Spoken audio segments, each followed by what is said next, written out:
গরুটা কি পাগলা হয়ে গেল? আসসালামু আলাইকুম, কেমন আছেন সবাই? আশা করি সবাই ভালো আছেন। কি সুন্দর মনোরম পরিবেশ, গ্রামের আঁকাবাঁকা রাস্তা। 100 কিলো বাইক চালাই, করবো আজ নাস্তা। বাইক চালানোর আগে এবং গ্রামের এই আঁকাবাঁকা রাস্তা দেখার আগে আমরা এই জায়গা থেকে পুরো লোকেশনটি এক নজর দেখার চেষ্টা করি। দেখুন, ওই দিগন্ত যত দূরে মিশেছে মনে হচ্ছে যেন সবুজ ঘাসের সঙ্গে বা সবুজের সঙ্গে আকাশের একটি মিতালি হয়েছে। এবং এই গ্রামের মেঠো পথ, দুপাশেই বড় বড় দুটি বিল, এবং সেখানে কিন্তু গরু চড়ছে, গরু ঘাস খাচ্ছে। এবং কিছুদিন আগেও এই এলাকায় কিন্তু সবই ফসলের মাঠে ভরা ছিল, তরমুজের ক্ষেতে ভরা ছিল।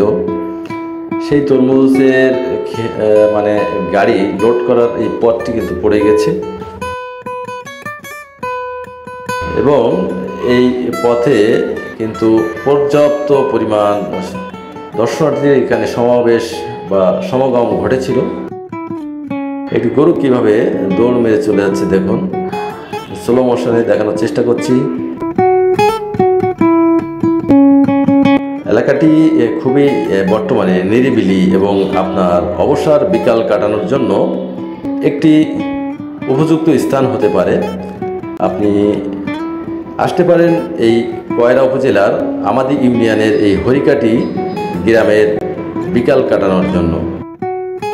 আমরা এখন সেই গ্রামের মেঠোপথ বাইক চালিয়ে চালিয়ে দেখানোর চেষ্টা করছি।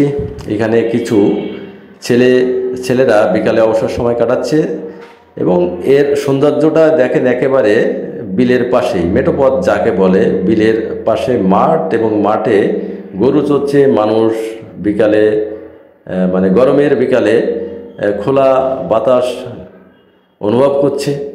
পাশে বড় বিলে গরু চড়ছে, ঘাস খাচ্ছে। এই এলাকা আসলে অবশ্যই আপনি অরিজিনাল একটি গ্রামের স্বাদ পাবেন, যেটা শহর থেকে হবে না, বাইরে থেকে হবে না।